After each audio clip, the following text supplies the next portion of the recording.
Estamos começando mais um episódio do Grão a Barra Podcast, nosso podcast que é voltado aí para o setor de cacau, chocolate, sustentabilidade, produção e a gente fala também de mercado. Hoje aqui com a gente nós vamos conversar com um dos principais players desse mercado de chocolate e quem vai conversar comigo que já está conectado, eu vou deixar para ele se apresentar. Estou aqui com o Andrei Martinez, o Andrei fala com a gente em nome da Cacau Show. Andrei, seja muito bem-vindo aqui ao nosso podcast.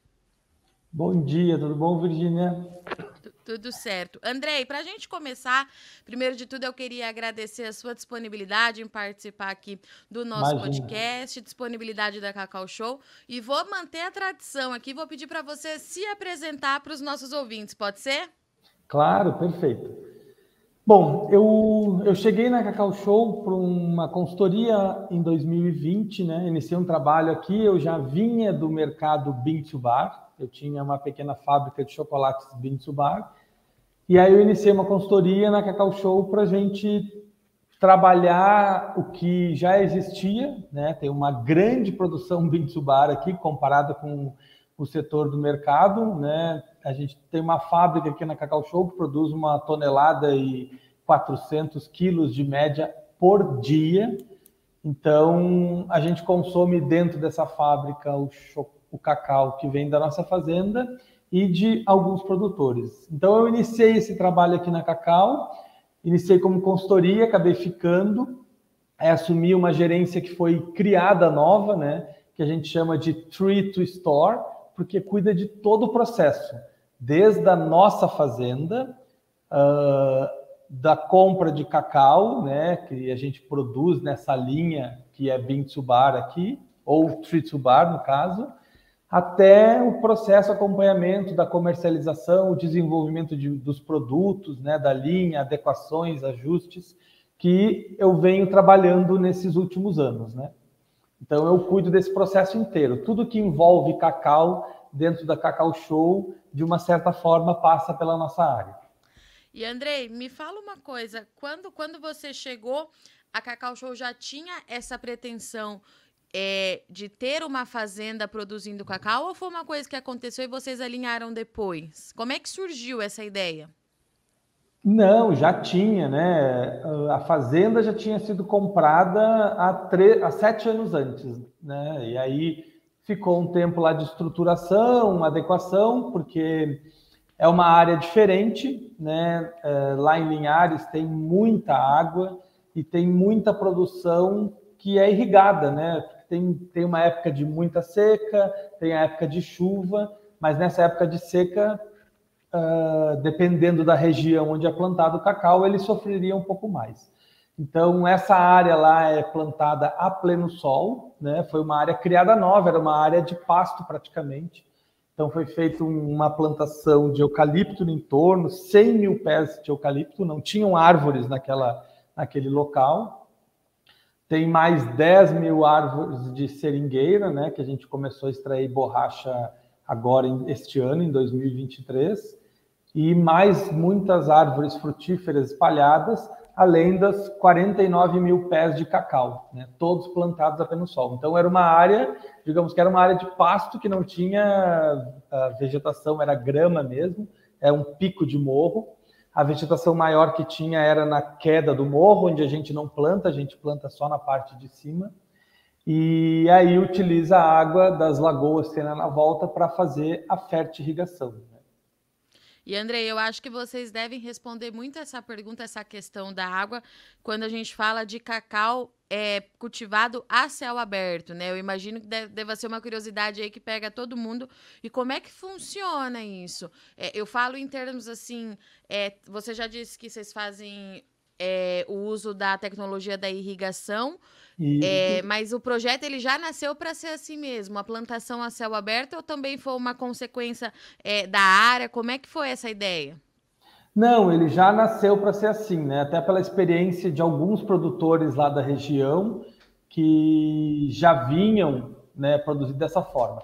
A minha experiência era com cacau SAF, né? Sim. Eu comprava meu cacau da Amazônia, que era dentro da floresta amazônica mesmo, né? Uma produção de alguns produtores lá que plantavam dentro da floresta, mas é um cacau plantado, não é um cacau nativo, né? E ali não, já nasceu com essa ideia, e aí quando eu cheguei, né, em 2020, que foi a primeira safra do cacau, né? Eu cheguei na primeira safra, estava iniciando a primeira safra em outubro de 2020, aí eu acompanhei todo esse processo, né? Já trabalhando na questão de fermentação do cacau, ajustando alguns pontos assim, que estavam iniciando o trabalho. Então, como eu já vinha com essa experiência, mas a fazenda já nasceu para ser a pleno sol mesmo, fértil irrigada. O projeto já nasceu dessa forma. Legal. E a região lá é muito assim, né, Virgínia? Sim. Muitas produções lá, café, mamão, os citros que estão crescendo cada vez mais lá, uva também. Então, tudo lá é plantado com irrigação, né? Primeiro, pela disponibilidade de água e também pelo clima. E Andrei, qual é o tamanho da área destinada a cacau lá? A fazenda são 117 hectares e nós temos em torno, que é esse pico do morro, né? Tem uma área de preservação toda a volta. Então, praticamente metade da fazenda é preservada, a área de preservação. E o pico do morro, onde era essa parte de grama, que foi plantado cacau, que dá uns quase 60 hectares de terra, entre as ruas, né, as casas, a seringueira, as frutíferas todas, e os 49 mil pés de cacau. A gente tem em torno de 1.050 pés por hectare. E como é que foi o resultado da primeira safra lá em 2020? Ficou dentro do que era esperado? Sim, ficou já. Em 2020 nós colhemos 825 sacas de cacau, né? Já foi uma produção muito boa para 49 mil pés, sendo que a gente tinha, na verdade, 30 mil pés mais ou menos produzindo, 32 mil pés mais ou menos produzindo, né? A plantação também a pleno sol, ela acaba iniciando um pouco mais cedo, né? A gente acaba começando a colher um pouco mais cedo.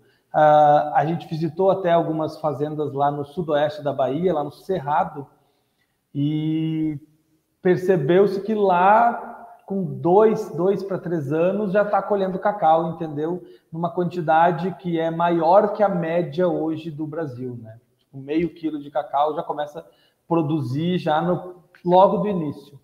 Então, Andrei, tem uma evolução nesse processo, já desde que nós começamos, já está evoluindo. Muito bom. E porque é uma produção nova, né, Andrei? Eu imagino que a cada ano que passa, justamente por ser um plantio ainda recente, de 8 anos, a gente pode falar que é uma lavoura jovem, nova. Jovem. Tem que ir adaptando e vendo como as coisas acontecem, né, Andrei? Isso é um ponto muito importante, né, Virgínia? Porque, assim, eu vim de uma experiência longa, eu trabalhei 20 anos com consultoria para o Sebrae, trabalhei dentro do Sebrae consultoria, então eu vinha de um mercado e estudei muito vinho, né, que é um mercado muito conhecido, né? Eu fiz alguns cursos grandes de vinhos, assim, quando eu voltei para o chocolate, resolvi voltar para o chocolate. Só que são mercados, né, e eu vim de realidades que a gente tinha muita informação para tomada de decisão, para construção das coisas. E o cacau, principalmente a pleno sol, é muito novo esse mercado, né? Então, para te ter ideia, poucos anos antes, para mim, não existia, né? E cacau que dava pleno sol nem era um cacau de boa qualidade. E eu comecei a fazer muitas analogias com a questão do vinho, né? Porque tem processo de fermentação, toda poda, todo esse manejo, a pleno sol, ele já é muito mais parecido com produções de alta produtividade, né? Cítricos, a uva, diversas produções, é muito mais parecido com isso. E é isso que a gente está vendo, que a gente viu também nas nossas visitas lá no sudoeste da Bahia, que estão se usando a experiência dessas produções em larga escala e de alta produtividade para o cacau também, né? E os resultados têm sido muito bons em termos de produtividade. A gente não Legal. sabe ainda com relação à questão de qualidade a grande diferença, porque no cacau, o grande diferencial da qualidade que vai dar para o produto final é a fermentação, né? Que a gente tem 3% do cacau do Brasil só fermentado. Então, isso que vai dar mais qualidade de aroma e sabor ainda, mesmo plantada pelo sol, que é essa experiência que eu tenho vivido diariamente, há 3 anos, faz agora, dia 14 de outubro, quando eu cheguei na Cacau. Então, eu acompanho diariamente controle de temperatura, tudo. A gente tem o grupo com a turma lá da fazenda e a gente dividiu, inclusive, essa parte, né? Que acontecia na fazenda, como é uma área muito isolada, a gente levou para a fábrica, que é na beira da BR. Então, a gente tem mais controles, mecanizamos algumas coisas desse processo de fermentação e secagem. Então, a gente tem um controle rigorosíssimo. Faz 3 anos que eu tenho um controle diário de temperatura, coxo por coxo, e a gente acompanha os resultados disso, né? Como colhe o cacau e qual o resultado final que dá da amêndoa. E a gente vai um pouquinho mais além, né? Por isso que é o Tree to Store. A gente acompanha a produção do chocolate numa escala bem razoável e a resposta do consumidor na loja, né? Que é o cliente Cacau Show. Eu ia chegar justamente aí, né? Como é que. Primeiro, eu tenho 2 perguntas, na verdade, dentro Claro. disso que você trouxe agora. A fermentação para esse cacau a céu aberto, ela tende a ser mais complexa, André? Na verdade, não, né? Porque é um Tá. processo de fermentação. O que acontece? Os cuidados que a gente precisa ter para o cacau que ele está numa cabruca, um agroflorestal, na Amazônia, na Mata Atlântica, nisso não muda muito. O que eu posso te dizer que podem ser diferenciais pela experiência conectando todos esses mundos do vinho, do chocolate, do cacau que eu tenho acompanhado desde 2010, né? Por exemplo, vamos pegar pela lógica do vinho, se eu vou produzir um vinho de altíssima qualidade, normalmente eu deixo poucos frutos no pé, porque ele dá maior concentração. Tudo aquilo que a planta vai entregar para o fruto, ela entrega para menos frutos, né? Se eu tenho uma produção maior, eu vou ter que distribuir. Mas quando eu tenho uma fertirrigação, isso são tudo aprendizados, né? A gente vai acompanhando coisas desses mundos, mas quando eu tenho uma fertirrigação, o que eu faço? Eu analiso o solo e analiso a planta, né? A folha, e verifico o que eu tenho de deficiências e eu entrego essas deficiências para a planta, né? Tipo, eu dou a água da irrigação e dou alimento pela fértil ali, que é tanto entregue tanto na fértil irrigação, quanto a gente entrega manualmente, dependendo do tipo do fertilizante, né? Tem várias formas distintas de entregar isso. E aí, só que se eu não colher o cacau maduro, no ponto certo, que o açúcar vai estar lá bem produzido, que o grão vai estar lá estabelecido, eu vou ter problema de fermentação igual, entendeu? Independente se eu estiver na cabruca ou se eu estiver fora. Se eu colher o cacau sobremaduro, podre, verdoengo, eu vou ter problema na fermentação, entendeu? A gente passou agora, exatamente, teve uma redução pequena na fermentação, porque a gente colheu um pouco do cacau um pouquinho antes do tempo, alguns deles. Por quê? Porque a gente teve muita chuva numa época que não é de chuva, então a gente teve uma elevação de podridão parda. Nosso cacau é sempre limpíssimo, a gente tem tipo 99,5% dele é perfeito, não tem mancha, não tem nada. É uma das vantagens também de ser a pleno sol, né? Que eu tenho uma área aberta, sem muita umidade, eu entrego a água no ponto que precisa. Tudo vai ter o seu benefício e o malefício, né? Se eu não tenho chuva, eu não indico para a planta para ela florir e aí iniciar. Então, só que eu entrego água sempre para ela. Se eu tenho seca, eu estou sempre entregando água, como aconteceu o ano passado. Esse ano choveu demais nessa época, então eu tive aumento de podridão parda. A gente colheu um cacau assim, maduro muito no início. Aí eu já tive resposta, porque eu tive menos açúcar, então eu tive resposta na fermentação também, dela dar mais baixa, né? O resultado não dá tão próximo de 90, como é a nossa fermentação, dá mais para perto de 70, né? Entre 65% e 80%. E, Andrei, é muito interessante você trazer isso para a gente, porque a gente tem falado muito aqui no nosso podcast sobre essa produção de cacau de qualidade partindo do Brasil. E você traz na sua fala que é um processo, né, para a gente ter a qualidade. Não adianta esse produtor pensar só na fase final, no pós-colheita. Precisa ter o cuidado em toda a fase de desenvolvimento. É isso, né? Com certeza. E, assim, eu comprava cacau e não era nem de áreas fertilizadas. Se tem isso muito na cabeça, né? E claro que são coisas que a gente está aprendendo. Nada ainda é muita certeza, né, Virginia? Às vezes a gente fica até um pouco temeroso de falar determinadas coisas, porque tudo ainda é muito novo. Como você falou, né? Nossas plantas têm de 4 a 8 anos.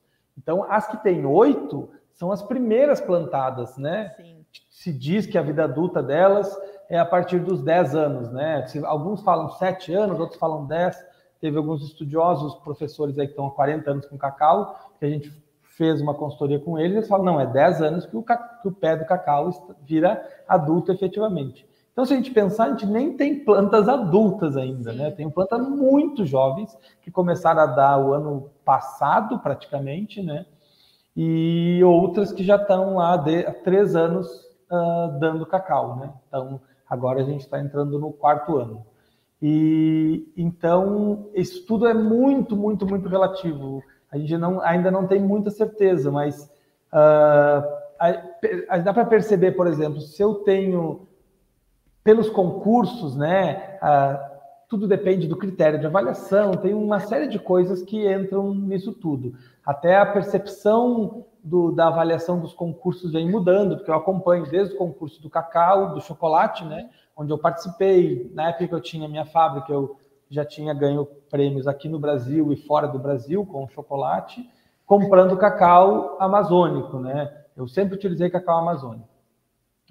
Mas acompanhei, nós temos dezenas, para não dizer centenas de prêmios nacionais e internacionais de produtores de chocolate Bintsubara aqui no Brasil, que ganham com cacau da Bahia, do Espírito Santo, de Rondônia, da Amazônia, de praticamente todos os estados, né? A maioria, obviamente, Pará, Espírito Santo e Bahia, né? Que são os 3 maiores produtores, têm mais história, viveram mais problemas, né? Então, tem um volume maior de cacau com melhor qualidade, com mais cuidado. Mas volta para aquilo que eu comentei antes. Sim. A gente ainda está falando de somente 3% do cacau brasileiro fermentado, né? Sim. De 2% a 3%. Eu já estou jogando para cima um pouco. Então, que a percepção de qualidade de aroma e sabor na amêndoa, que é proveniente da polpa, ela acontece nesse processo de fermentação, né? A gente tem muito para explorar ainda, né, Andrei? Muito, muito para estudar. A gente está fazendo um trabalho muito legal, que a médio e longo prazo a ideia é disponibilizar isso para o mercado, todos esses controles que eu comecei a implementar aqui. Chuva, controle de chuva, controle... A gente ainda não implementou a questão do açúcar só, mas da fermentação toda controlada, todos os resultados que a gente faz, o volume de pessoas trabalhando na fazenda, quais áreas precisa, o que a gente consegue mecanizar sem piorar a qualidade, né? A gente vem acompanhando e trabalhando isso e conversando muito com outros produtores também, de maior escala, né? Para saber, ok, produzir em mais volume já é algo que já conseguimos saber como, né? Só para te ter ideia, na produção do ano passado, no último seminário que teve no fórum agora de Ilhéus, eu fui, teve o seminário do Cocoa Action e se apresentou resultados, né, de 300 gramas de cacau por pé, 250 na Bahia, 200 no Espírito Santo, 600 no Pará, que é a média, são as médias nacionais, né? E a gente produziu no ano passado, né, com as plantas ainda muito jovens, 1,8 kg de cacau por pé. Bastante. E nós temos o lote, o talhão 1 lá, que é um talhão mais próximo da fertirrigação, que daqui a pouco ele recebe o início dos nutrientes, né? A gente produziu um número bem expressivo de 3,670 kg amêndoas por pé de cacau. Então, é um número 12 vezes maior do que a média nacional. Agora, o que a gente sempre trabalha, né, Virginia, é poder casar essas duas coisas. A produtividade e a qualidade, né? Sempre trabalhando essa questão da qualidade. Mas, por enquanto, que eu percebo, né, mesmo com a experiência da uva, etc., que o fato da gente alimentar a planta ali com aquilo que ela precisa de nutrientes e realizar o bom processo de fermentação, eu consigo ter uma qualidade de amêndoa muito boa no final do processo.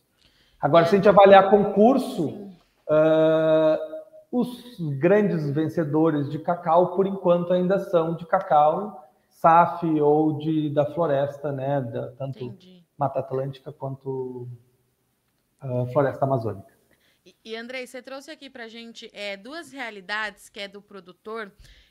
Um ano sem chuva, um ano com muita chuva, esse desequilíbrio que a gente está tendo nas condições climáticas. E apesar de você ter uma plantação a céu aberto, você me disse aqui no começo que vocês fizeram plantio de outras árvores no entorno dessa fazenda, né? É justamente para tentar encontrar esse equilíbrio nessa época de mudanças climáticas já acontecendo? É focado justamente nessa pauta de sustentabilidade, Andrei? Na verdade, quando isso foi feito lá na época, tem uma questão, né? Imagina que eu estou num pico do morro, né? Vento, ele passa direto. Se eu não fizer uma proteção adequada, os pés de cacau não iam resistir nem jovens, entendeu? Não iam chegar na vida que eles, no tempo de vida que eles estariam hoje. Então, tem muitas experiências acontecendo, muitos aprendizados acontecendo com isso, né? Então, a gente tem o eucalipto alto, protegendo do vento, mas à medida que esse eucalipto está ficando já em idade de 10 anos, aproximadamente, que foi os primeiros plantios que foram feitos na fazenda, eu começo a ter vãos embaixo dele que me permitem passar vento. Então, determinadas áreas onde o vento chega com força, eu já estou sofrendo também com o vento, que ele limpa o pé do cacau, né? Então, a gente está tendo que começar a pensar agora em alternativas entre o eucalipto para proteger na parte de baixo, porque a parte de cima eu tenho folhas, na parte de baixo eu tenho mais o tronco, né?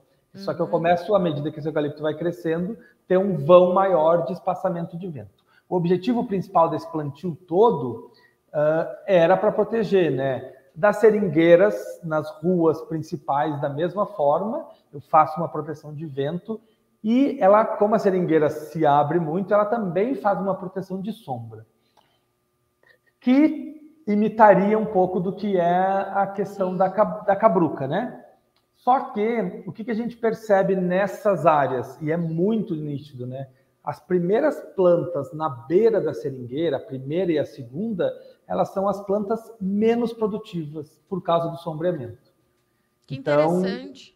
Então isso é um pouco é um pouco da resposta que a gente vê para o caso da cabruca, né? Eu tenho, dependendo do tipo de cabruca, eu tenho áreas muito sombreadas, aí menos sol, menos produtividade o cacau vai ter, né? Mesmo sendo um cacau fertirrigado. Eu estou dando comida, estou dando água para essas plantas e ela produz menos do que aquela que está diretamente no solo, entendeu? Que recebe mais insolação.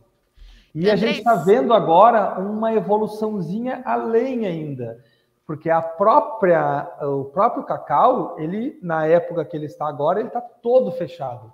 Então, ele mesmo gera uma florestinha de proteção. A gente anda embaixo dele na sombra total. Então, tem produtores que começaram a abrir nas ruas do cacau um vãozinho, né? Começa a fazer uma poda nessa época do ano, mesmo próximo da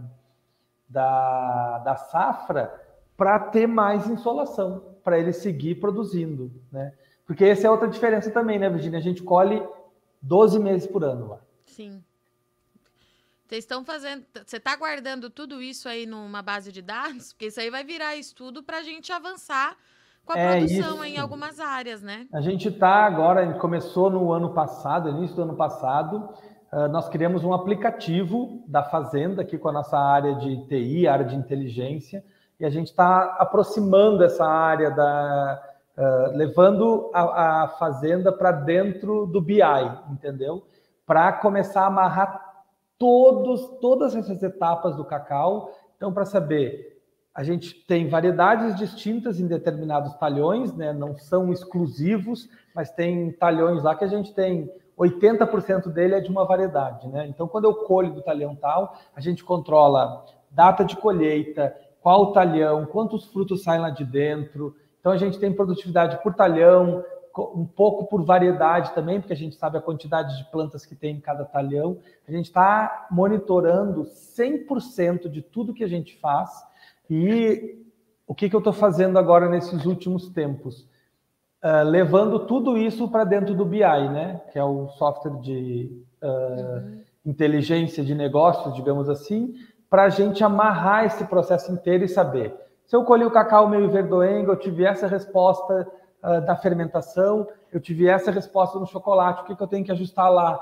Ajusta a torra, ou ajusta o tempo de torra, não muda a temperatura, para volatilizar o que é negativo, tentar segurar o que é positivo. Então, o legal da gente ter um processo muito verticalizado, né, que é produzir o cacau, produzir o chocolate, vender o chocolate numa loja que é própria e ter o contato com o cliente. Nós temos lá 29 milhões de cacau lovers, 28 milhões de cacau lovers, que são clientes cadastrados dentro do Cacau Show, que a gente sabe tudo que eles compram ali dentro, qual o perfil deles, etc.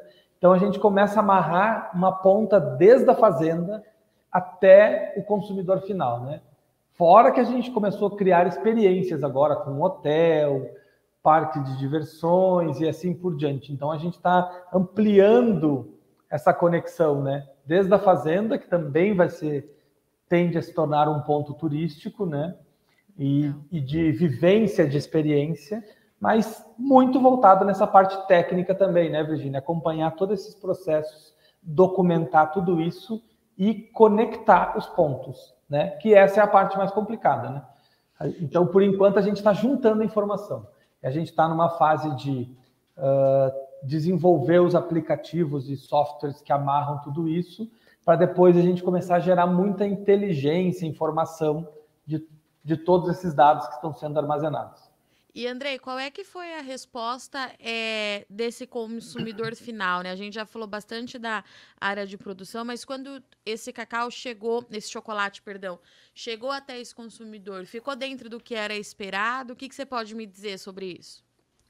A gente ainda não faz esse comparativo. A gente tem 2 chocolates que são feitos da fazenda, né? Tá. Com cacau da nossa fazenda. O primeiro é um 67%, que foi lançado bem quando eu cheguei, né, em dezembro de 2020, que foi com a primeira safra da Fazenda Dedo de Deus. Ele se chama Dedo de Deus, é um 67%.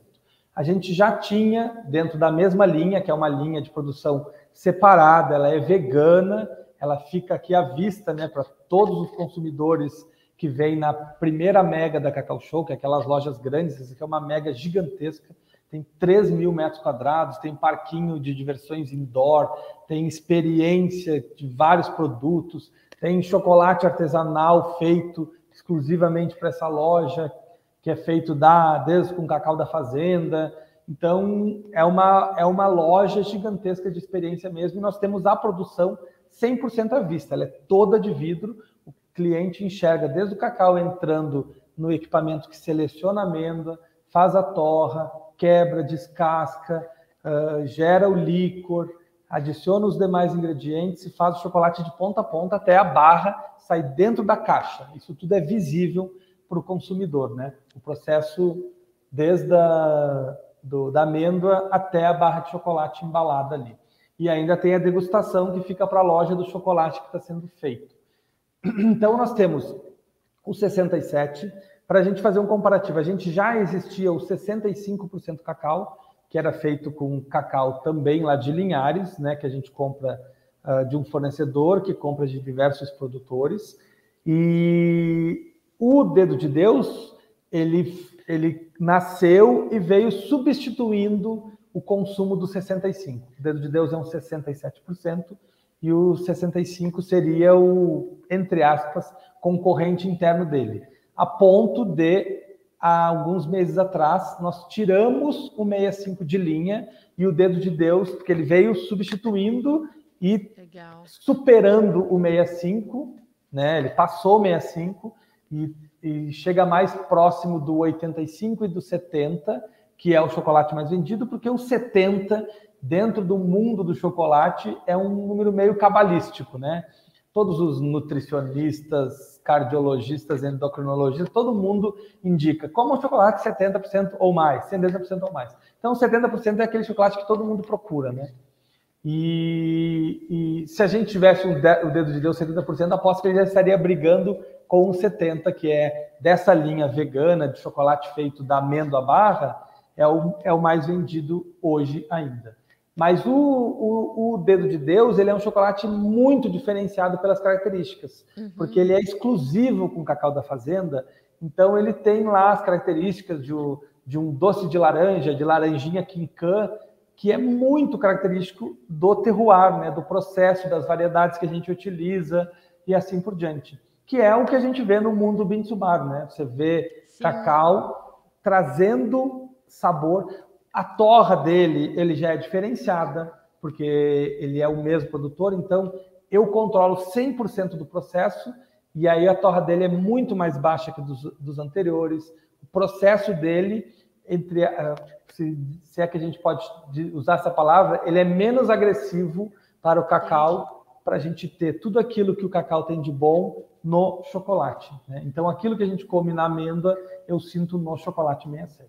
E, além dele, nasceu no ano passado, mas a grande produção foi agora esse ano, o Dark Milk, também com a Fazenda Dedo de Deus, que é um chocolate ao leite, com bastante intensidade, ele tem 55% de cacau, sendo que, já deve ter sido dito muitas vezes aí, a nossa legislação exige para um chocolate ao leite 25% de sólidos ou derivados de cacau, ele tem 55% com o cacau da Fazenda Dedo de Deus. O leite é o segundo ingrediente e o açúcar é o último ingrediente dele. Então ele é um chocolate muito diferenciado, com uma cremosidade diferente.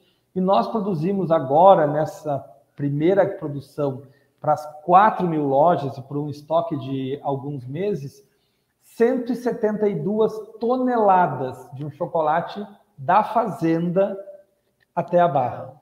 Foi uma produção assim gigantesca, né? Do que eu acompanho do mundo Bean-to-Bar, né, quem tem fazenda e produz chocolate, eu não conheço nenhuma fazenda, nenhuma empresa que tenha feito uma produção tão grande de um chocolate, né? Isso fora Dedo de Deus, só o Dark Milk, que está sendo um sucesso absoluto, né? E Andrei, acho que, só para você entender um pouquinho minha próxima pergunta, acho que vamos fazer, tem 1 ano e meio, 2 anos que eu acompanho mais de perto a produção de cacau, e está sendo muito interessante acompanhar, porque, de uma forma geral, todas as pontas do setor com quem a gente conversa aqui estão muito otimistas para um futuro assim muito promissor para o cacau do Brasil, para a produção. A gente tem visto aí as lideranças de fato muito empenhadas em talvez recuperar alguns espaços que o país acabou perdendo por conta da vassoura de bruxa e de outros desafios que surgiram aí nos últimos 30, 40 anos. E aí você está me trazendo aqui hoje números bastante significativos de um projeto que está acontecendo, né? Que já está sendo muito positivo. Sim. E que pode trazer aí muitas respostas para esse setor. E diante de tudo isso, né, aproveitando que você já trabalha com cacau há mais tempo, tá agora dentro desse projeto da Cacau Show que tem dado muito certo, eu queria saber a sua opinião. De fato, a gente pode vislumbrar aí um futuro muito promissor para esse setor? Que você acha disso? Eu também tenho acompanhado, né, o pessoal lá, o trabalho que tem sido feito pelo pessoal do Cocoa Action, né? Sim. E eu comento, né, a gente conversa muito com muitos amigos, né, do mercado e produtores, a gente está sempre em contato com os produtores, agora a gente está num momento muito importante, a gente está iniciando um relacionamento direto com os produtores através da ACAL, que é a Associação dos Produtores de Cacau lá do Espírito Santo, né? A gente já está nos finalmente, assim, formatando o contrato, tudo. A gente vem já conversando há muitos anos, né? Desde que eu vinha de um trabalho solo. E aí, quando eu cheguei na Cacau, eu trouxe tudo aquilo que eu tinha de experiência, né? E de entendimento do que é o mercado bean-to-bar, né? Para a gente trazer para uma grande empresa que é muito mais complexo, né, Virginia? Sim. Não é simples. Uma coisa é eu comprar uma quantidade pequena de cacau para produzir na minha fábrica, eu consigo garantir que o meu produtor sempre tenha esse cacau, né? Outra coisa, eu parti para números estratosféricos, né? Só de líquor esse ano a gente vai usar na Cacau Show, fora Bean-to-Bar, 3.500 toneladas de líquor. Então, se a gente quisesse substituir este líquor e mais toda a manteiga que a gente produz, daria mais de 21.000 toneladas de amêndoa de cacau necessária só para Cacau Show mudar, né? De comprar líquor e passar a produzir da amêndoa à barra, né? O processo inteiro, tanto por fazendas próprias quanto comprando de produtores. Que hoje, basicamente, tudo seria de produtores, porque a nossa fazenda ela é super produtiva, mas ela é pequena para o nosso tamanho, né? A gente vai produzir 84 toneladas de amêndoas esse ano, que é nada perto desse contexto todo, né? Então, essa proximidade com o produtor e o que a gente gostaria com isso, o que é o nosso interesse, né? Pegar tudo isso que a gente está juntando de informações e levar para o produtor, porque eu sempre digo, gente, se com uma tonelada, 1.800 gramas, né, uma tonelada, 2 toneladas por hectare, que a gente tem 1.050, 1.080 pés, dependendo do talhão, a gente quase não tem lucro na fazenda. Óbvio que é uma fazenda também diferenciada, né? Os trabalhadores todos são de carteira assinada, têm benefício, moram na fazenda, água, luz, alimentação, tudo está dentro do pacote que eles recebem de benefícios, né? Plano de saúde, tudo aquilo que os funcionários da Cacau Show ganham em festas, comemorações, etc., eles também ganham. Então, o custo da nossa produção é tudo 100% legalizado, recebe hora extra quando tem, na época de safra, que trabalha mais tempo. Então, o custo comparado com uma fazenda tradicional é diferente, né? Por exemplo, que é um meieiro, que também é um custo alto, porque é 50%, mas o meieiro só vai receber se tiver produção, né? Se a gente zerar a produção, o nosso custo seguirá sendo o mesmo, né? Entendi. De toda a estrutura que a gente tem lá, a gente vai gastar igual. A gente vai ter um prejuízo gigantesco, porque a gente vai pagar todo mundo em dia, vai ter todos os custos. Então, eu fico pensando assim, por que eu comento isso?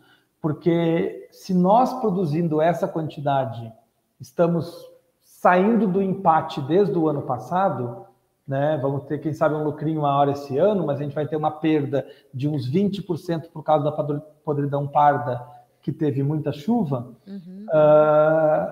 Eu fico pensando um produtor que produz 300 gramas, 500 gramas, entendeu? Como que ele fecha essa conta no final? Então, a gente precisa trabalhar em cima dessa questão da produtividade e junto, aliado à qualidade, que também vai gerar um ganho maior para o produtor, mas a qualidade ainda está muito relacionada a um custo maior, um processo maior que ele tem que fazer. Então, ele ainda precisa investir antes para poder ganhar depois, né? A produtividade, de uma certa forma, também, porque a gente está falando de fertilizar, a gente está falando de podar, a gente está falando de acompanhar essa roça muito mais próxima do que aparentemente acontece hoje, né? O cacau está lá no meio da floresta, ele recebe a chuva que Deus dá, a umidade que a floresta consegue manter e os nutrientes que a floresta dá. Só que assim como a floresta dá, todas aquelas árvores também capturam nutrientes do solo, né? Então tem uma certa disputa de nutrientes. E pode ser que, dependendo como for o ano, ela não receba tantos nutrientes e produza menos ainda. E aí a gente chega, então, naquele ponto que nós já falamos aqui, né, Andrei? A gente pode ter uma série de oportunidades Temos muita coisa para explorar nos próximos anos, mas não dá para pular processos, né? Não, com certeza. Uma coisa assim que eu vejo até acompanhando, conversando com o pessoal do Cocoa Action, o cacau tem que passar a ser visto como algo do agro brasileiro, entendeu? Como a gente vê com todas as outras culturas que tem o Plano Safra e tem bilhões, eu não sei se já não chegou a trilhões, o investimento que é para este setor, na verdade, né? Que gera alimentação para 25% da população do mundo, até onde eu sei, e tudo que eu tenho lido e acompanhado do agro brasileiro, né? E a tendência a crescer mais ainda. E isso tudo está muito relacionado a essa qualidade de produto e a produtividade que é cinematográfica aqui no Brasil, dentro do agro. E a gente já está vendo isso acontecer. Então a gente tem que casar tudo isso, porque não dá para perder a nossa cabruca, não dá para perder o SAF, porque também é uma forma da gente preservar, né? A gente ouve lá muito no Espírito Santo que o que sobrou, boa parte, grande parte, na verdade, do que sobrou da Mata Atlântica são as áreas que tem cacau embaixo, né? Fora as áreas que já são de preservação, que são parques mesmo, preservados. O que sobrou fora os parques preservados é basicamente regiões onde eu tenho cacau plantado embaixo. Então a gente tem que casar tudo isso, né? Nem tanto ao céu e nem tanto ao outro lado. É isso. Andrei, muito, muito obrigada pela sua participação, por vocês acharem uma brecha aí na agenda. Já deixa o convite aberto quando você tiver mais dados, mais números e tiver na hora de compartilhar aí com os nossos produtores. Volte sempre, a casa é de vocês e a gente se fala. Muito obrigada, viu? Muito obrigado, valeu. Até a próxima. Portanto, então, estivemos aqui com o Andrei Martinez, que falou com a gente em nome da Cacau Show, trouxe aqui pra gente a experiência que um dos maiores players desse mercado vem tendo aí com a produção do próprio cacau, faz a própria barra e tem aí também os dados com o consumidor final. É uma prática diferente que chama a nossa atenção porque é uma produção feita a pleno sol, a céu aberto e que tem dado muito certo com o uso da irrigação. Todas as informações, os números bastante significativos, o Andrei trouxe aqui pra gente e serve para a gente ficar de olho justamente para essa questão de aumentar a produtividade que tanto tem se falado aqui nesse podcast, que todo mundo fala, Virgínia, nós precisamos aumentar essa produtividade. Solução tem, a gente só precisa casar tudo isso e fazer, é claro, com que isso seja acessível para todos os produtores, né? Desde o pequeno até aí os grandes nomes do mercado de cacau e chocolate do país, tá certo? Eu sou Virgínia Alves, agradeço muito o Sol de Companhia e até semana que vem.